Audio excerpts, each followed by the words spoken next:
2 Samuel 9. And David said, Is there still anyone left of the house of Saul, that I may show him kindness for Jonathan's sake?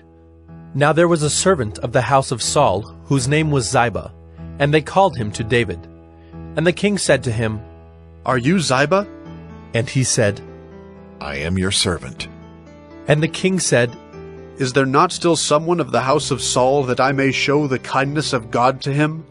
Ziba said to the king, There is still a son of Jonathan. He is crippled in his feet. The king said to him, Where is he? And Ziba said to the king, He is in the house of Machir, the son of Ammiel, at Lodebar.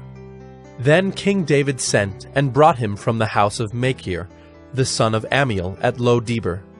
And Mephibosheth, the son of Jonathan, son of Saul, came to David and fell on his face and paid homage.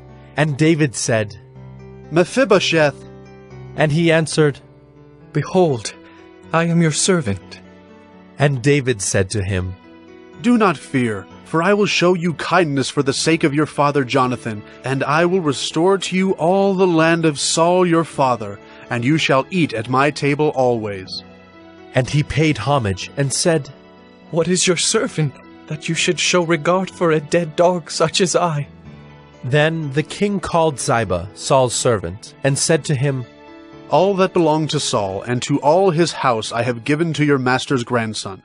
And you and your sons and your servants shall till the land for him, and shall bring in the produce, that your master's grandson may have bread to eat. But Mephibosheth, your master's grandson, shall always eat at my table. Now Ziba had 15 sons and 20 servants. Then Ziba said to the king, According to all that my lord the king commands his servant, so will your servant do. So Mephibosheth ate at David's table like one of the king's sons. And Mephibosheth had a young son whose name was Micah. And all who lived in Ziba's house became Mephibosheth's servants. So Mephibosheth lived in Jerusalem, for he ate always at the king's table.